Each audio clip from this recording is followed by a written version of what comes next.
Comme toujours, ils sont là, bien présents. Je pense que vous apercevez déjà au tableau l'inspecteur Damsek qui est en train de nous mettre une leçon de grammaire sur l'accord du verbe avec son sujet. Et docteur coronavirus me fait penser au personnel médical. En tout cas, très bon courage aussi à ces agents très courageux qui font face à des situations difficiles, mais qui sont là présents. En tout cas, c'est aussi la même chose pour le corps professoral. Vous êtes dans la salle des profs, une façon pour vous de servir votre nation. Encore mille merci. Naturellement, nous serons avec vous pour aujourd'hui 2 leçons. Et avec nous aussi sur ce plateau, je pense 2 enseignants que vous avez déjà vus, chers apprenants. Ils étaient là la semaine dernière. Cette semaine aussi, ils ont tenu à être là avec nous. Ils ont tenu à nous accompagner. Il s'agit du professeur Mbaye Kane, professeur de Abdourahmane Abdoukhadr Mbaye. Voilà, d'accord. Docteur Massamba me fait la précision. Abdoukhadr Mbaye qui est là avec nous et qui tout à l'heure qui va partager avec nous une leçon de chimie. C'est bien ça, si je ne m'abuse. Et aussi sur ce plateau avec nous, professeur Arfan Kane. Je pense que vous l'aviez vu la dernière fois avec les théorèmes de Pythagore, de Thalès. Et aujourd'hui, ce sera la suite. Et tout de suite, pour démarrer, docteur, encore, apparemment, oui, c'est pas grave. C'est bon signe. Inspecteur Damsek, voilà. À vous le tableau. Merci beaucoup. Merci beaucoup à cette semaine parce que c'est mon vol le plus cher d'être docteur en sciences de l'éducation. Qu'il soit exaucé, et cette année même. Nous y sommes, et faire une autre formation, un ingénieur de la formation.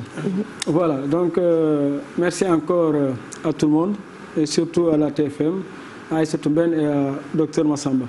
Voilà donc, chers élèves, aujourd'hui, nous allons faire 2 leçons. Une leçon de grammaire en 5 minutes, parce que ça peut se comprendre rapidement.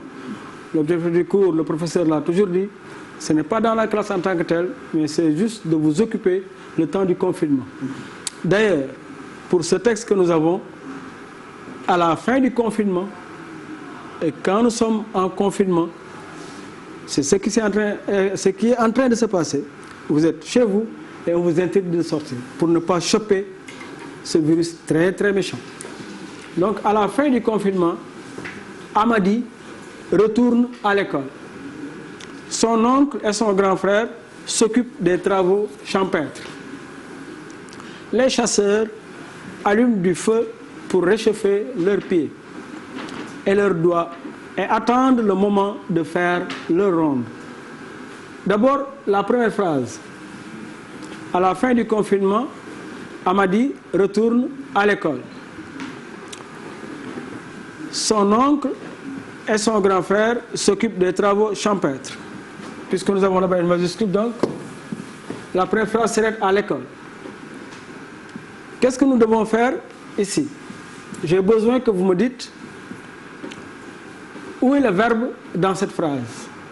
Regardez bien la phrase. À la fin du confinement, Amadi retourne à l'école. Où est le verbe dans la phrase? Oui? Retourne. Excellent. Retourne. Quel est le sujet de ce verbe? Amadi, il est tout près du verbe. Donc, ce n'est pas difficile de retrouver ça. Mais ce que nous voulons vous faire comprendre, c'est que le sujet détermine la terminaison du verbe. En d'autres termes, ce que vous avez appris, on vous a appris que le verbe s'accorde en genre et en nombre avec son sujet. D'accord? Donc ici, Amadi peut être remplacé par quel pronom? Amadi. Par il. Voilà. Parce qu'il s'agit d'un garçon. Amadi étant le sujet, et nous avons retourne qui est conjugué au présent de l'indicatif. Donc il retourne, c'est très facile. Les verbes du premier groupe au présent de l'indicatif. Terminaison E. On va continuer avec les autres phrases. Vous allez comprendre après ce que nous voulons vous faire comprendre. Son oncle et son grand frère s'occupent des travaux champêtres. Ici, le verbe est s'occupe ou occupe. Pourquoi ENT ici? Rappelez-vous ce qu'on a dit tout à l'heure. Que le verbe s'accorde avec son sujet. D'accord? Le verbe s'accorde en nombre avec son sujet. Ici, nous avons combien de sujets? Qui s'occupe des travaux champêtres? L'oncle. Est-ce qu'il est seul? Non. Et le grand frère. Donc nous avons un verbe, mais avec plusieurs sujets. Un verbe, plusieurs sujets. Donc, quand le verbe a plus de 2 sujets, ce verbe-là se met au pluriel. C'est pourquoi donc ce qui justifie le ENT. Troisième phrase. Les chasseurs allument du feu pour réchauffer leurs pieds et leurs doigts et attendent le moment de faire ronde. Où est le verbe ici? Oui? Réchauffer. Réfléchis un peu. Réchauffer, c'est un verbe, mais il n'est pas conjugué. Parce que cela se termine par ER. Quel est le verbe qui porte l'accord ici, pour mieux préciser la question? Voilà. Il s'agit de attendre. Qui attend? Qui? Réfléchissez bien, le sujet est très éloigné, mais c'est facile à reconnaître. Les chasseurs. Est-ce que c'est le seul verbe que nous avons dans cette phrase? Ah, voilà, toi, tu as bien regardé. Je pensais que tu allais être dérouté. Allume. Donc là, nous avons un verbe, plusieurs sujets au début, un sujet, plusieurs verbes. Mais ici, nous avons plusieurs verbes et un seul sujet. Donc, que nous ayons un verbe, 2 verbes ou 3 verbes, ce que vous devez rechercher, c'est est-ce que c'est le même sujet qui fait les mêmes actions des verbes qui sont dans la phrase. Donc ici, les chasseurs allument, d'accord? Les chasseurs aussi attendent. Donc, à chaque fois, si vous voulez accorder le verbe, il faut chercher le sujet. Voilà donc pour la première présentation. Si vous ne voulez pas faire trop de fautes dans la rédaction, dans l'expression écrite ou dans l'écrit, tout simplement, quand vous écrivez, il y a forcément des actions. Et pour retrouver ces actions-là, comment on les écrit, il faut réfléchir par rapport au sujet. Donc le sujet détermine la terminaison du verbe. Ailleurs, on peut dire ça autrement, mais ici, voilà ce qu'il faudra retenir. Voilà. Je vais effacer. Je pense bon? Ils ont pris bonne note. Voilà. Merci. Donc nous allons passer à autre chose qui souvent amène des difficultés dans l'écrit, sur les adjectifs numéros cardinaux, qui sont invariables en général. Mais il y en a 2 qui s'accordent. Le plus répandu que vous avez retenu, c'est 1000. Non, ce n'est pas 1000. 1000 est invariable. D'accord, c'est 100. 100. 100. Mais attention, 100 ne prend pas toujours S. 100 ne prend S que dans les nombres exacts. Qu'est-ce que ça veut dire un nombre exact? C'est quand 100 termine le nombre. Par exemple, quand je dis 200, et je m'arrête là, 100 prend S. Mais attention, quand je suis à, voilà, 210,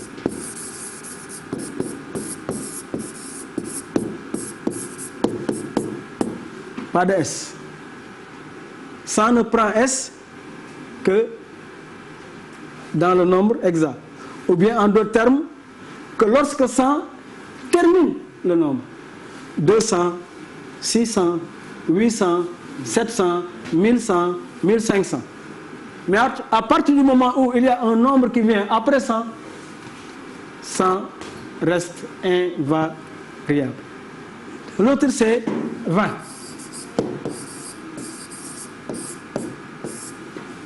V-I-N-G-T. Si vous ne mettez pas le petit G là dans 20, vous êtes dans autre chose. Vous êtes avec le verbe venir qui est conjugué au... Voilà, au passé simple. Toi, tu apprends les conjugaisons. Moussa, 20 me voir un jour. D'accord? Donc 20, c'est écrit comme ça. Maintenant, quand est-ce que 20 prend S? 20. 20.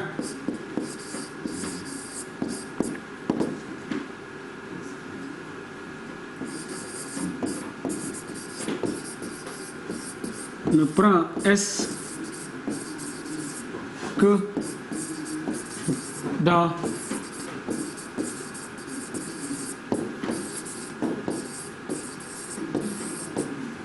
« 80. 20 ne prend S que dans 80. Même quand vous avez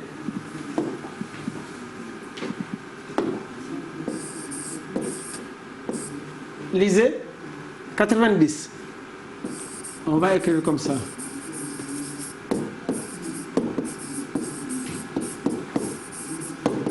Parce que ici le pluriel ne porte pas sur 20 mais sur 10. C'est 90.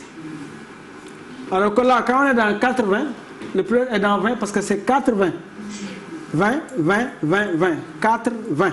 C'est pourquoi 20 prend S. Hormis ces deux-là, les adjectifs numéros cardinaux sont invariables. 100 ne prend S que lorsqu'il termine le nombre. Ou bien que dans les nombres dits exacts. 400, 700, 800, 900.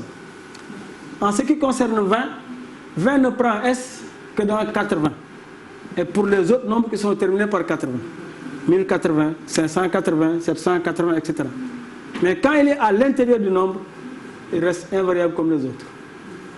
1000 ne prend pas S. Bon, pour millions et milliards, vous pouvez prendre S, ça c'est autre chose. D'accord? Bien. Maintenant, très rapidement, si nous avons encore 5 minutes, on dit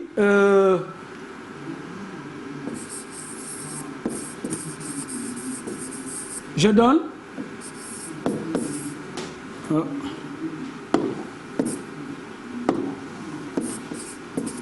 5%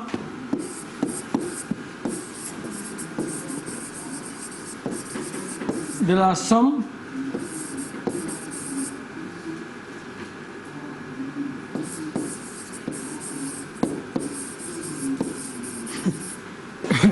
que professeur Massamba m'a donné.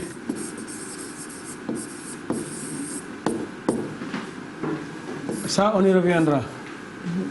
D'accord? Si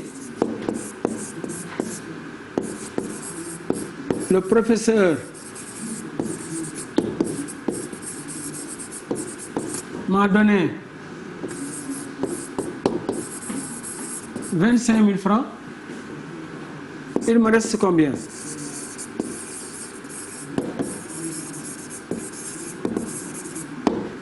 Comment calculer 5% de 25 000?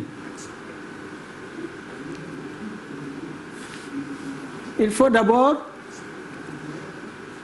si vous voulez, c'est si le professeur m'a donné 25 000. Il me reste combien? Oui. Ah, je vais lui donner, m'a donné, voilà, c'est bon, voilà. M'a donné. Merci beaucoup. Donc, ça c'est pour les mathématiciens qui vont venir. 5%. Il faut d'abord, chers élèves, calculer le nombre de 100 francs qu'il y a dans 25 000. 5% signifie, pour chaque 100 francs, j'ai enlevé 5 francs et je l'ai donné. C'est comme l'autre chose sur le prix de l'unité et le nombre d'unités. Il faut aussi savoir quel est le nombre d'unités d'abord. Au lieu que vous parcourisez les règles, qu'on dise il faut multiplier par tel, diviser par tel, si nous sommes dans la règle de 3 inversée, vous pourrez faire fausse route. Donc, pour avoir les 5% de 25 000, pour connaître à quoi équivaut cette somme-là, je calcule d'abord combien de 100 francs il y a dans 25 000. Comment je vais faire pour savoir le nombre de 100 francs dans 25 000? Je divise par 100. Donc, pour faire très rapidement, dans 100 francs, dans 25 000, il y a 250 100 francs. Et pour chaque 100 francs, je vais donner. Donc, je vais donner combien de fois 5 francs? Je vais donner 5 francs, 250 fois. Ce qui va me donner donc, pour l'opération,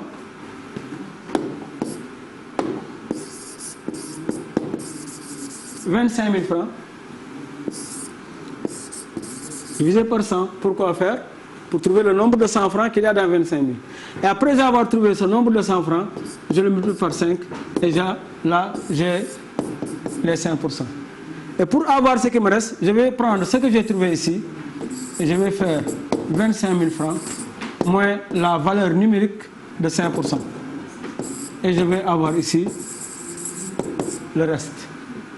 Donc, comprenez dans le pourcentage, que vous soyez dans les calculs de prêt ou de taux. Si papa vous dit que mon prêt là, on m'a donné 5 millions de francs, mais la banque me l'a donné au taux de 11%, c'est la même chose. Combien de 100 francs y a-t-il dans 5 millions? Et après, vous multipliez. Et quand vous ajouterez cela aux 5 millions que papa a emprunté, vous saurez la somme totale que papa va rembourser. Et nous y reviendrons la prochaine fois, de façon beaucoup plus élaborée, sur la règle de 3, sur la règle de 3 inversée, avant maintenant, Inch'Allah, d'attaquer le texte que vous aurez à produire par rapport à la production d'écrit qui a été annoncée. Voilà, Assoumben. Merci beaucoup, inspecteur Dame Seck. Merci pour ces cours. Vous l'avez dit tantôt, je pense, nous allons revenir sur la règle de 3. Peut-être, si possible, essayons un peu de récapituler pour les 2 premières règles avec le sujet, l'accord du sujet et son verbe, et peut-être un peu sur 20 et 100, juste peut-être pour permettre aux enfants de pouvoir faire de petites fiches qui sont très très simples. Voilà. Quand je fais papa va au marché, et quand je fais papa et maman, on va dire vont au marché. Même si papa pris à part et au singulier, maman pris à part et au singulier. Mais quand on les regroupe et qu'ils font la même action, le verbe se met au pluriel. Donc le verbe s'accorde en nombre avec le sujet. C'est ce qu'il faudra retenir. Si le sujet est au singulier, le verbe est au singulier. Et pour comprendre singulier, on est toujours dans 1. Au-delà de 1, à partir de 2, nous sommes dans plusieurs. Et quand le sujet est au pluriel, le verbe est au pluriel. Et enfin, retenir que un sujet peut avoir plusieurs verbes.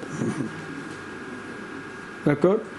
Je pense que c'est ce que je peux résumer sur ça. D'accord. Merci beaucoup, inspecteur Dame Seck, formateur, inspecteur de l'éducation élémentaire. Chers petits, j'espère que vous avez pris bonne note. Nous sommes vendredi. Vous avez tout le week-end pour revoir tout ça et pourquoi pas aller faire des recherches sur la règle de 3 en attendant le retour de l'inspecteur Dame Seck pour beaucoup plus de détails. Et ce sera dans la prochaine salle des profs de la télévision Futur Média. Et nous restons avec les mathématiques pour accueillir M.